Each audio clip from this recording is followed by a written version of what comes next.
जय हिंद दोस्तों, मैं वीके शर्मा जीके 2 ओशियन में आपका हार्दिक स्वागत करता हूं। आशा करता हूं आप लोगों की पढ़ाई बहुत अच्छे से चल रही होगी। आज हम पढ़ने वाले हैं हमारे प्यारे गुरुजी परवीन सर की रूटेरिया की 5000 प्लस वस्तुनिष्ठ सामान्य अध्ययन की बुक, जो काफ़ी इंपॉर्टेंट है सभी कॉम्पिटेटिव एग्जाम के दृष्टिकोण से, खास करके all state PCS, Bihar SSC, BPSC, SSC, railway, banking, CDS, NDA इत्यादि। दोस्तों, इस बुक में 100 प्रैक्टिस सेट दिया हुआ है और प्रत्येक प्रैक्टिस सेट में 50 क्वेश्चंस और कुछ स्मरणीय तथ्य दिया हुआ है। इससे पिछले वीडियो में हमने प्रैक्टिस सेट नंबर 4 और 5 को डिस्कशन किया था। इस प्रैक्टिस सेट में हम प्रैक्टिस सेट नंबर 6 और 7 को डिस्कशन करेंगे। तो चलिए दोस्तों, देखते हैं प्रैक्टिस सेट नंबर 6 का पहला क्वेश्चन क्या है। पहला क्वेश्चन है कि हेलिना रक्षा उपकरण को किस देश ने विकसित किया था। हेलिना जो रक्षा उपकरण है उसे किस देश ने विकसित किया है दोस्तों। इसका सही आंसर हो जाएगा भारत ने। अब अगला क्वेश्चन देखते हैं, निम्नलिखित में से सुमेलित नहीं है। कौन सा सुमेलित नहीं है? सुंदरवन, ये पश्चिम बंगाल में है, बिल्कुल सही है। भीतरकनिका उड़ीसा में है, ठीक है। पीताम्बरम तमिलनाडु में है। वेम्बनाड कर्नाटक में। यही गलत है दोस्तों, तो इसका सही आंसर हो जाएगा वेम्बनाड, ऑप्शन नंबर डी। अगला क्वेश्चन है, किस बंदरगाह को कॉफी बंदरगाह के नाम से भी जाना जाता है। किस बंदरगाह को कॉफी बंदरगाह के नाम से जाना जाता है दोस्तों? तो सेंटोस को। सेंटोस को, ऑप्शन नंबर बी, सेंटोस को। अगला क्वेश्चन देखते हैं, क्वेश्चन नंबर 4 कह रहा है, राष्ट्रीय पोषण संस्था कहाँ स्थित है। राष्ट्रीय पोषण संस्था कहाँ पे स्थित है दोस्तों? तो ये हैदराबाद में है। कहाँ पे? तो हैदराबाद में। चलिए अगला क्वेश्चन देखते हैं, कह रहा है कौन सुमेलित नहीं है सूची 1 और सूची 2 में। यहाँ देखते हैं, रेनेटिंग जो है ये पनीर से सुमेलित है, ठीक है। जैव प्रौद्योगिकी की प्लास्मीरेस, ठीक है। गोल्डन राइस विटामिन ए से संबंधित है। ओजोन परत, ट्रोपोस्फियर, यही गलत है दोस्तों, तो इसका आंसर हो जाएगा ऑप्शन नंबर डी।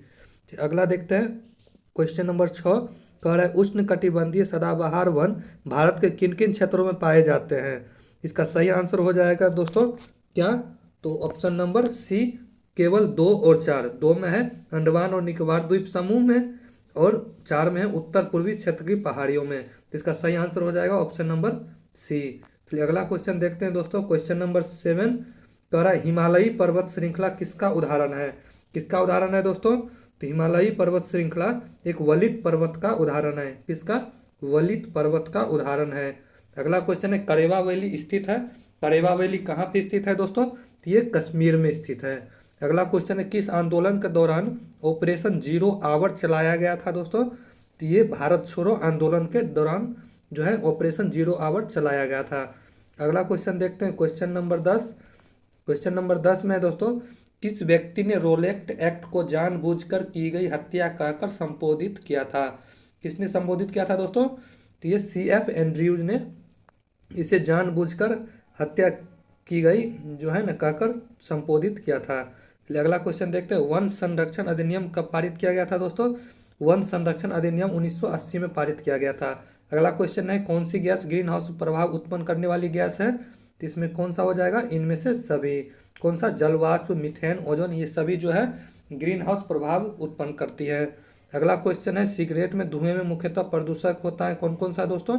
तो ये कार्बन मोनोऑक्साइड और बेंजीन होता है। तो इसका सही आंसर हो जाएगा ऑप्शन नंबर डी। अगला क्वेश्चन देखते हैं दोस्तों, क्वेश्चन नंबर 14 कह रहा है, गैसोहोल मिश्रण है किस किस चीज का मिश्रण है दोस्तों? तो 90% पेट्रोल का और 10% एल्कोहल का मिश्रण है गैसोहोल। अगला क्वेश्चन है, यदि एक वस्तु एक समान गति से वृत्ताकार पथ पर गतिशील है तो इसका जो है वेग परिवर्तित होता रहता है। तो इसका सही आंसर है ऑप्शन नंबर सी। अगला क्वेश्चन है, सूची 1 को सूची 2 से सुमेलित कीजिए। तो यहाँ देखते हैं दोस्तों, तो यहाँ पे सुमेलित करते हैं तो आमीटर जो है, आमीटर हम क्या मापते हैं? तो आमीटर से हम विद्युत को मापते हैं। हाइग्रोमीटर से, हाइग्रोमीटर से हम सापेक्षित आर्द्रता को मापते हैं। बैरोमीटर से दाब को मापते हैं। और वाट से हम किससे? तो शक्ति को मापते हैं। चलिए क्वेश्चन नंबर 16 का सही आंसर हो जाएगा दोस्तों कौन सा? तो इसका सही आंसर हो जाएगा ऑप्शन नंबर सी। चलिए अगला क्वेश्चन देखते हैं, कह रहा है, बहिष्कृत भारत नामक पुस्तक का प्रकाशन किसने किया। बहिष्कृत भारत नामक जो है, बहिष्कृत भारत नामक पुस्तक, इसे किसने लिखा था दोस्तों? तो ये BR अम्बेडकर के द्वारा लिखा गया था। अगला क्वेश्चन देखते हैं, क्वेश्चन नंबर 18 क्वेश्चन नंबर 18 में है दोस्तों, आधुनिक भारत का निर्माता किसे कहा जाता है?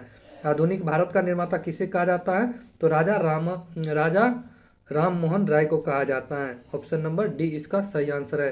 अगला क्वेश्चन देखते हैं दोस्तों, क्वेश्चन नंबर 19 कह रहा है ड्यूस, डबल, फॉल्ट जैसे शब्द का संबंध किस खेल से है? किस खेल से है दोस्तों? तो इसका सही आंसर हो जाएगा लॉन टेनिस से।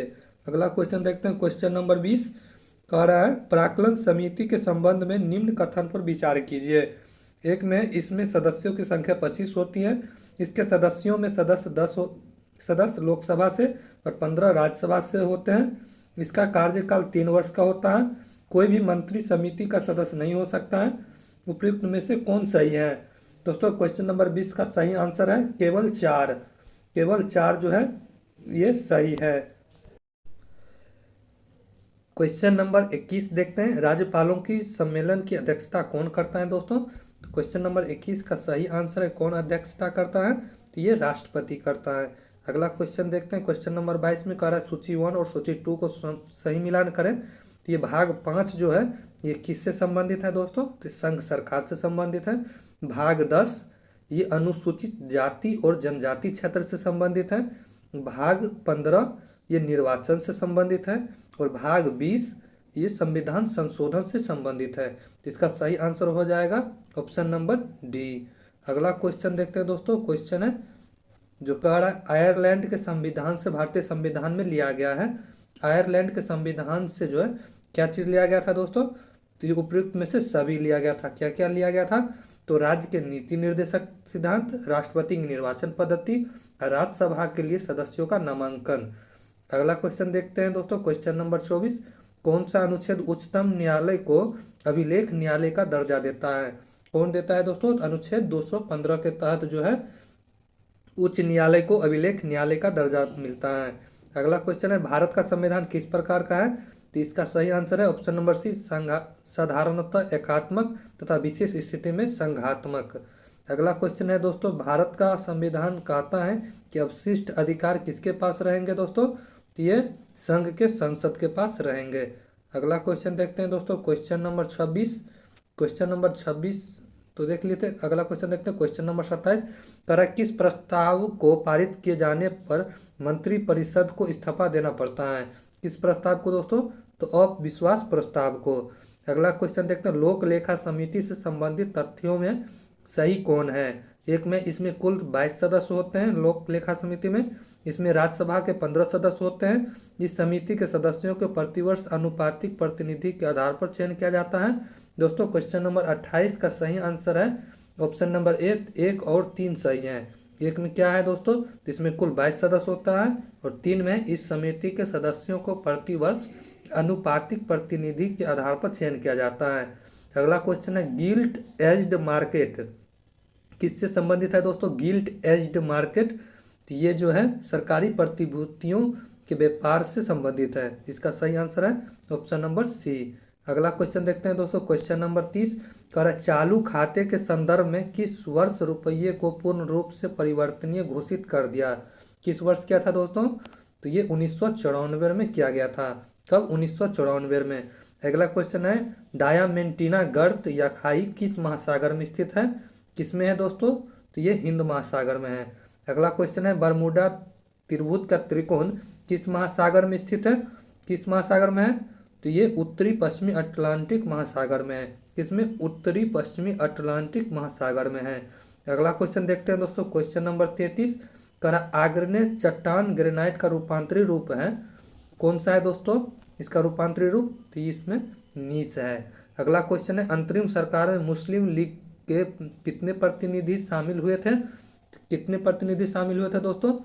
तो इसका सही आंसर है ऑप्शन नंबर बी 5। अगला क्वेश्चन है अनवार ए सुहाइली किसका फारसी अनुवाद है दोस्तों? तो ये किसका फारसी है? तो पंचतंत्र का फारसी अनुवाद है। क्या? अनवर ए सुहाइली। भारत में प्रिंटिंग प्रेस के आगमन किस देश के देन मानी जाती है दोस्तों? तो ये पुर्तगाल की देन मानी जाती है। अगला क्वेश्चन है राजा राम मोहन राय की मृत्यु के पश्चात ब्रह्म समाज का नेतृत्व किसने किया था दोस्तों? किसने किया था? तो ये देवेंद्र नाथ टैगोर ने किया था। Option number B. अगला क्वेश्चन देखते हैं, क्वेश्चन नंबर 38, निम्नलिखित में से किन व्यक्तियों ने द्वितीय गोलमेज सम्मेलन में भाग लिया? कौन कौन भाग लिया था दोस्तों? तो ये महात्मा गांधी, सरोजिनी नायडू, मदन मोहन मालवीय, मौलाना आजाद। तो इसमें जो है महात्मा गांधी, सरोजिनी नायडू और मदन मोहन मालवीय भाग लिया था, जबकि मौलाना आजाद ने भाग नहीं लिया था। अगला क्वेश्चन देखते हैं, भक्ति आंदोलन को दक्षिण से उत्तर भारत लाने का श्रेय किसे दिया जाता है दोस्तों? किसे दिया जाता है? तो रामानंद को दिया जाता है। अगला क्वेश्चन देखते हैं, निम्न में से सूची 1 एवं सूची 2 को सुमेलित करें। प्रथम बौद्ध संगति जो है किसके शासनकाल में हुआ था दोस्तों? तो ये अजात शत्रु के शासनकाल में हुआ था। द्वितीय बौद्ध संगति कालाशोक के समय में हुआ था। तृतीय बौद्ध संगति ये अशोक के समय में हुआ था। चतुर्थ बौद्ध संगति ये कनिष्क के समय में हुआ था। इसका सही आंसर हो जाएगा ऑप्शन नंबर बी। क्या है? Option number B. चलिए अगला क्वेश्चन देखते हैं दोस्तों, गांधी जी के निम्नलिखित आंदोलनों को काल क्रमानुसार व्यवस्थित करें। इसमें जो है इसका व्यवस्थित कीजिएगा। तो सबसे पहले अहमदाबाद मिल हड़ताल हुआ था दोस्तों। उसके बाद खेरा आंदोलन हुआ था। उसके बाद रोलेट सत्याग्रह, उसके बाद असहयोग आंदोलन हुआ था। तो इसका सही आंसर हो जाएगा दोस्तों ऑप्शन नंबर डी। अगला क्वेश्चन देखते हैं दोस्तों, नाभिक के अलावा कोशिका के किस कोशिकांग में डीएनए होता है? किस कोशिकांग में? माइटोकॉन्ड्रिया में डीएनए होता है।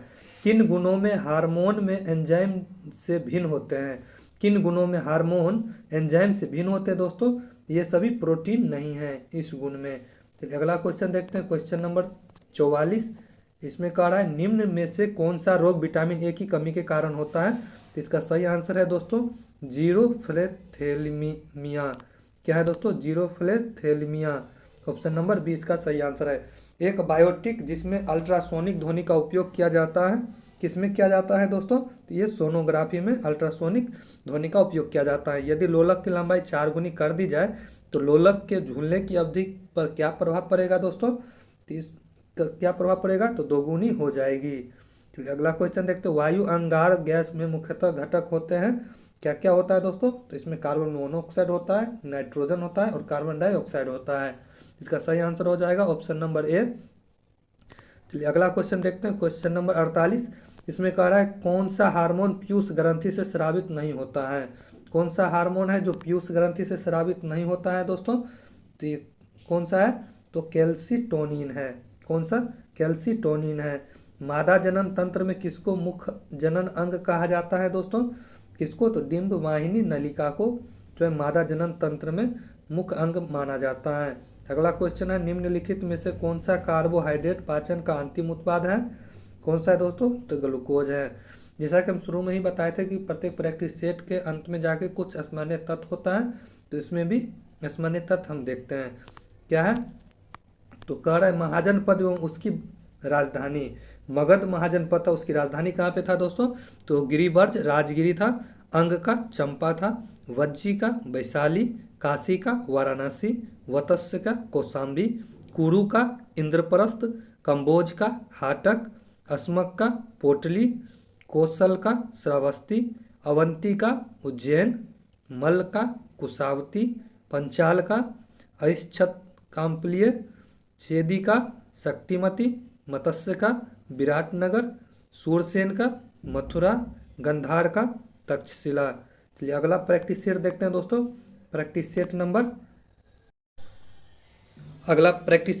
7।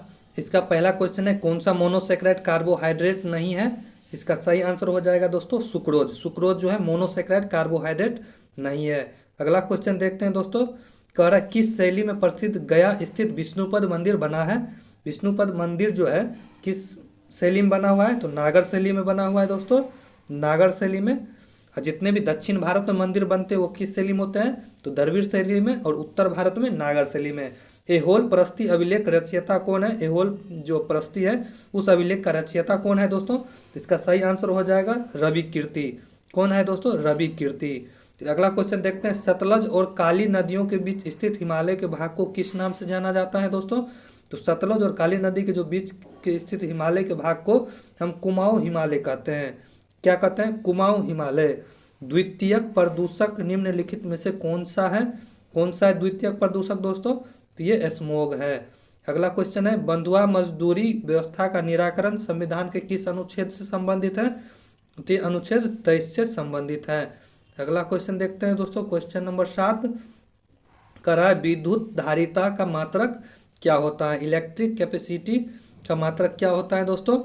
तो इसका सही आंसर हो जाएगा क्या? तो फैराडे। चलिए अगला क्वेश्चन देखते हैं दोस्तों, करा यूरेनियम के रेडियोधर्मी विघटन का अंतिम उत्पाद क्या होता है दोस्तों? तो क्या होता है? सीसा होता है। चलिए अगला क्वेश्चन देखते हैं, क्वेश्चन नंबर 9 करा भारत में बाघ परियोजना की शुरुआत कब की गई थी? तो कब की गई थी दोस्तों बाघ परियोजना की शुरुआत? 1973 में। जबकि एलिफेंट कब हुआ था? तो 1992 में। चलिए अगला क्वेश्चन देखते हैं, निम्नलिखित में से कौन सा युग्म सुमेलित है? करे बक्सर का युद्ध मीर जाफर विरुद्ध क्लाइव के बीच हुआ था, ये बिल्कुल सही है दोस्तों। वांडीवास का युद्ध फ्रांसीसी विरुद्ध ईस्ट इंडिया कंपनी के, नहीं दोस्तों यही जो है सॉरी वांडीवास का युद्ध जो है फ्रांसीसी विरुद्ध ईस्ट इंडिया कंपनी के बीच ही हुआ था, जबकि बक्सर का युद्ध मीर जाफर विरुद्ध क्लाइव के बीच नहीं हुआ था। बक्सर का युद्ध जो है ये जो है क्लाइव और इधर 3 राजाओं मिल के जो है क्लाइव के विरुद्ध युद्ध हुआ था बक्सर में, उस तीनों राजाओं को जो है ये क्लाइव ने हरा दिया था। अगला क्वेश्चन देखते हैं दोस्तों, पांडिचेरी की संधि किसके बीच हुई थी दोस्तों? तो पांडिचेरी की संधि जो है ये किसके बीच हुई थी दोस्तों? तो ये किसके बीच हुई थी? अंग्रेज एवं फ्रांसीसी के बीच हुई थी। चलिए अगला क्वेश्चन देखते हैं दोस्तों, क्वेश्चन नंबर 12 कह रहा है the economic history of India, the economic history of India में धन के निष्कासन के सिद्धांत की व्याख्या की गई इस पुस्तक के लेखक कौन है दोस्तों? तो इसका सही आंसर हो जाएगा option number C, Ramesh Chandra Dutt ने। अगला क्वेश्चन है दूध निम्नलिखित में से किसका उदाहरण है दोस्तों? दूध जो है पायस का उदाहरण है। सुपीरियर झील किन 2 देशों के बीच स्थित है? सुपीरियर झील जो अमेरिका एवं कनाडा के बीच स्थित है। तरह जीडीपी का आंकड़ा कौन जारी करता है? तो जीडीपी का आंकड़ा जो है एनएसएसओ जारी करता है। अगला क्वेश्चन है क्वेश्चन नंबर 16 कह रहा है निम्न में से कौन सा पौधा नाइट्रोजन स्थिरीकरण में सहायक नहीं है? तो कौन सा सहायक नहीं है दोस्तों? तो इसमें धान जो है सहायक नहीं है। चलिए अगला क्वेश्चन देखते हैं, इस ये जो है नाइट्रोजन का स्थिरीकरण करता है। कह रहा है नाइट्रोजन स्थिरीकरण में सहायक नहीं है, इसका सही धान जो है मीथेन का स्थिरीकरण करता है। चलिए अगला क्वेश्चन देखते हैं TRYSEM ट्राइसेम योजना निम्न में से किससे संबंधित है? ट्राइसेम योजना जो है ये किससे संबंधित है दोस्तों? तो ये ग्रामीण विकास से संबंधित है। अगला क्वेश्चन है निम्नलिखित में से कौन सा देश बाल्टिक देश नहीं है? कौन सा बाल्टिक देश नहीं है? तो बेलारूस बाल्टिक देश नहीं है, जबकि एस्टोनिया, लातविया, लिथुआनिया ये सभी बाल्टिक देश हैं। अगला क्वेश्चन देखते हैं दोस्तों, आधुनिक भारत का प्रथम राष्ट्रवादी कवि किसे कहा जाता है? तो हेनरी विवियन डेरोजियो को जो है आधुनिक भारत का राष्ट्रवादी कवि कहा जाता है। किसे? हेनरी विवियन डेरोजियो को। कौन व्यक्ति तीनों गोलमेज सम्मेलन में उपस्थित नहीं हुआ था दोस्तों? कौन नहीं हुआ था? तो मोहम्मद अली जिन्ना जो है तीनों गोलमेज सम्मेलन में उपस्थित नहीं हुआ था। अगला क्वेश्चन देखते हैं दोस्तों, क्वेश्चन नंबर 21 कह रहा है निम्न में से कौन सा विषय समवर्ती सूची के अंतर्गत नहीं आता है? क्वेश्चन नंबर 21 का सही आंसर है दोस्तों कौन नहीं आता है? तो पंचायती राज जो है दोस्तों किसमें? समवर्ती सूची में नहीं आता। ये किस सूची में आता है? तो संघ सूची में आता है पंचायती राज। जबकि समवर्ती सूची में कौन कौन आता है दोस्तों? तो शिक्षा समवर्ती सूची में आता है, वन भी समवर्ती सूची में आता है और परिवार नियोजन भी समवर्ती सूची में आता है। अगला क्वेश्चन है जल में वायु का बुलबुला किसकी भांति व्यवहार करता है दोस्तों? तो जल में किसकी भांति व्यवहार करता है दोस्तों? तो इसमें जो है इसका सही आंसर हो जाएगा अवतल लेंस की भांति जो है व्यवहार करता है। अगला क्वेश्चन है निम्नलिखित में से सुमेलित नहीं है। कौन सा सुमेलित नहीं है दोस्तों? तो संथाल विद्रोह सिद्धू और कान्हू के बीच हुआ था, बिल्कुल सही है। रामोसी विद्रोह चिंतर सिंह के बीच रामोसी विद्रोह जो है चिंतर सिंह जो है इसका मेन नेता था, जबकि संथाल विद्रोह का सिद्धू और कान्हू था। कोल विद्रोह का बुद्धू भगत था। पागलपंथी विद्रोह मंजूर शाह और चिराग अली शाह, ये गलत है दोस्तों। इसका सही आंसर हो जाएगा ऑप्शन नंबर डी। अगला क्वेश्चन देखते हैं क्वेश्चन नंबर 24। क्वेश्चन नंबर 24 में कह रहा है निम्नलिखित युद्धों को कालक्रम के अनुसार व्यवस्थित करें। इसमें सबसे पहला कौन सा हुआ था दोस्तों? तो 24 का सही आंसर हो जाएगा ऑप्शन नंबर डी 2, 3, 1 और 4। 2 में प्रथम कर्नाटक युद्ध हुआ था, उसके बाद बेदरा का युद्ध हुआ था, उसके बाद वांडीवास का, और लास्ट में जो है प्रथम आंग्ल मैसूर युद्ध हुआ था। तो 24 नंबर क्वेश्चन का सही आंसर हो जाएगा ऑप्शन नंबर डी। अगला क्वेश्चन है, कह रहा है किस बौद्ध संगीति के दौरान अभिधम्म पिटक की रचना की गई थी? कौन सा बौद्ध संगीति के दौरान अभिधम्म पिटक की रचना की गई थी दोस्तों? तो ये तृतीय बौद्ध संगीति के समय में। अगला क्वेश्चन है, निम्नलिखित घटनाओं का सही क्रम है? कौन सा सही क्रम सही है दोस्तों? इसका सही आंसर है ऑप्शन नंबर ए, पहले 2 जैसे अगस्त प्रस्ताव, उसके बाद व्यक्तिगत सत्याग्रह, उसके बाद क्रिप्स मिशन, उसके बाद भारत छोड़ो आंदोलन। अगला क्वेश्चन है दोस्तों क्वेश्चन नंबर 27 में निम्नलिखित में से कौन सी नदी विषुवत रेखा को 2 बार काटती है? विषुवत रेखा को 2 बार काटने वाली कौन सी नदी है दोस्तों? तो इसका सही आंसर हो जाएगा लिम्पोपो नदी। लिम्पोपो नदी जो है विषुवत रेखा को 2 बार काटती है। कार्टाजेना प्रोटोकॉल का संबंध किससे है दोस्तों? कार्टाजेना प्रोटोकॉल का संबंध किससे है? जैव सुरक्षा से है। अगला क्वेश्चन है, चश्मे के लेंस किस कांच का बना होता है दोस्तों? तो ये क्रूक्स कांच का बना होता है। अगला है, नगरों में किस एक नगर का संबंध महावीर से नहीं है? कौन सा है? लुम्बिनी। लुम्बिनी में जो है महात्मा बुद्ध का जन्म हुआ था, जबकि महावीर का जन्म वैशाली में हुआ था।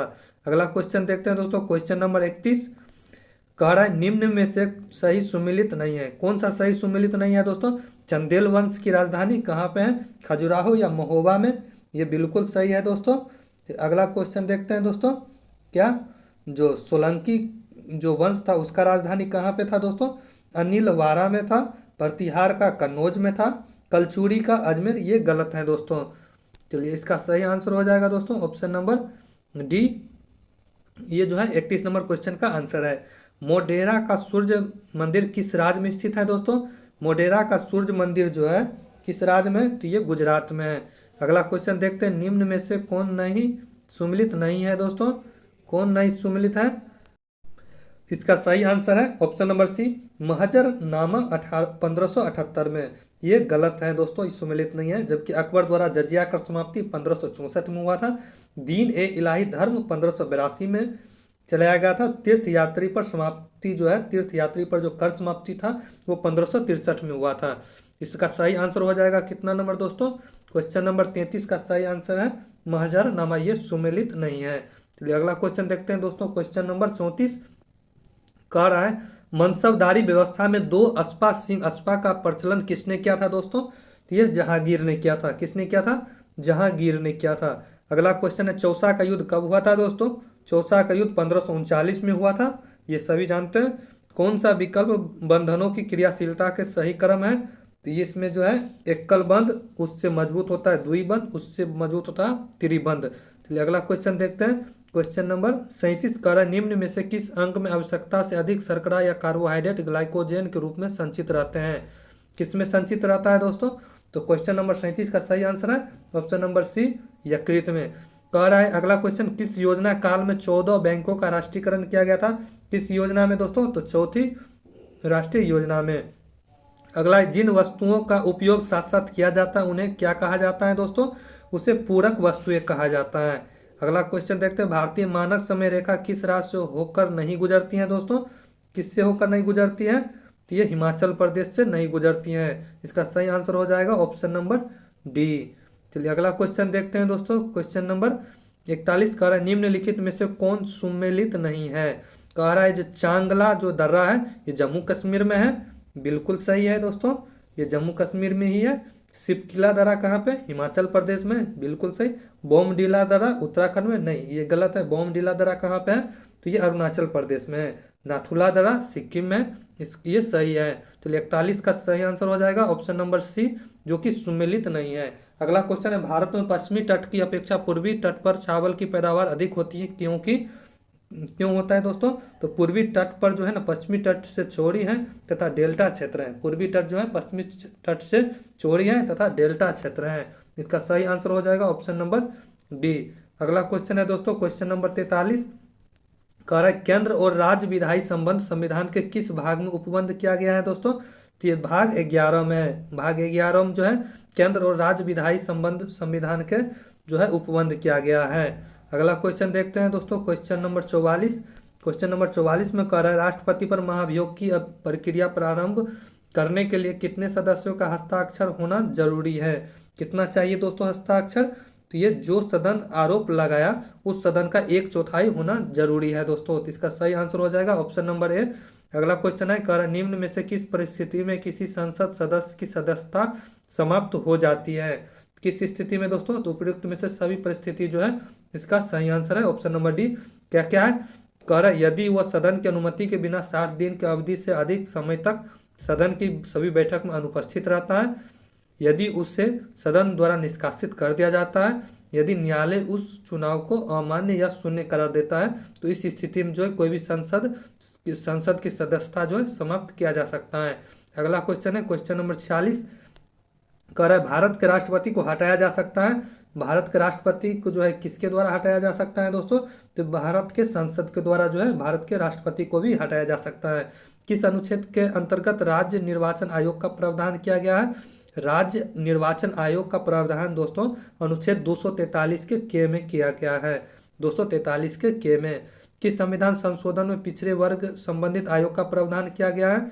किस संविधान संशोधन में दोस्तों, तो ये 102वां संविधान संशोधन में जो है पिछड़े वर्ग संबंधित आयोग का प्रावधान किया गया है। History of the freedom movement in Bihar के लेखक कौन है दोस्तों, के दत्ता है। अगला क्वेश्चन और लास्ट क्वेश्चन है इस प्रैक्टिस सेट का कार्ड है, जो कि मानव विकास सूची निर्माण में निम्नलिखित में से कौन जुड़ा हुआ है। तो 50 जो है क्वेश्चन नंबर 50 का सही आंसर है अमृत सेन। दोस्तों इस सेट का जो स्मरणीय तथ्य दिया हुआ है उसको भी हम आज देखते हैं। चलिए देखते हैं इसमें जो पहला टॉपिक है काड़ा जो मौर्य वंश की स्थापना किया था किसने किया था, चंद्रगुप्त मौर्य ने। जस्टिन ने चंद्रगुप्त मौर्य को सेंड्रोकोटस कहा था। मुद्रा राक्षस में चंद्रगुप्त मौर्य के लिए ब्रिसल शब्द का प्रयोग किया गया। चाणक्य चंद्रगुप्त मौर्य का प्रधानमंत्री था। चाणक्य द्वारा लिखित अर्थशास्त्र पुस्तक का संबंध राजनीतिक से था। चंद्रगुप्त ने 305 ईस्वी में सेल्यूकस निकेटर को हराया था। सेल्यूकस निकेटर का राजदूत मेगास्थनीज चंद्रगुप्त मौर्य के दरबार में आया था। इंडिका पुस्तक की रचना मेगास्थनीज द्वारा की गई थी। चंद्रगुप्त मौर्य जैन धर्म का अनुयायी था तथा इसे भद्रबाहु से जैन धर्म की दीक्षा ली थी। चलिए अगला देखते हैं दोस्तों टॉपिक कर चंद्रगुप्त मौर्य की उत्तराधिकारी था बिंदुसार। इसे अमित्र घात के नाम से भी जाना जाता है। इसे वायु पुराण में भद्रसार कहा गया है। इसे जैन धर्म में सिंहसेन कहा गया है। बौद्ध विद्वान तारानाथ ने बिंदुसार को 16 राज्यों का विजेता बताया था। अगला टॉपिक है दोस्तों बिंदुसार का उत्तराधिकारी कौन था दोस्तों, तो अशोक था। 269 ईसा पूर्व मगध की राजगद्दी पर बैठा। अपने राज्याभिषेक के समय यह अवंती का राज्यपाल था। पुराणों में अशोक को अशोक वर्धन कहा गया है। मास्की तथा गुर्जरा अभिलेख में इसका नाम अशोक मिलता है। भ्राभु अभिलेख में अशोक ने स्वयं को मगध का सम्राट बताया। अशोक अपने राज्याभिषेक के 10वें वर्ष बोध गया तथा 20वें वर्ष लुम्बिनी की यात्रा की। इसने 261 ईसा पूर्व में कलिंग पर आक्रमण कर उसकी राजधानी तोसली पर अधिकार किया। इसने उपगुप्त नामक बौद्ध भिक्षु से बौद्ध धर्म की दीक्षा ली। इसका सबसे लंबा एवं सबसे छोटा अभिलेख क्रमशः 7वां एवं रूमीदेई है। अशोक के समय मौर्य साम्राज्य में प्रांतों की संख्या 5 थी। इसने भारत में सर्वप्रथम शिलालेखों का प्रचलन शुरू किया जिसमें सामान्यतः ब्राह्मणी, खरोष्टी, ग्रीक तथा अरमाइक लिपि का प्रयोग हुआ था। अशोक के पहले शिलालेख में पशु बलि की निंदा की गई थी। वहीं 6वें शिलालेख में आत्म निरंतर की शिक्षा दी गई थी। मौर्य वंश ने लगभग 137 वर्षों तक शासन किया। चलिए स्मरणीय तथ्य का जो जितने भी टॉपिक था वो समाप्त हुआ दोस्तों। अब अगले वीडियो में हम जो है प्रैक्टिस सेट नंबर 8 और 9 को डिस्कशन करेंगे। चलिए धन्यवाद दोस्तों पूरा देखने के लिए।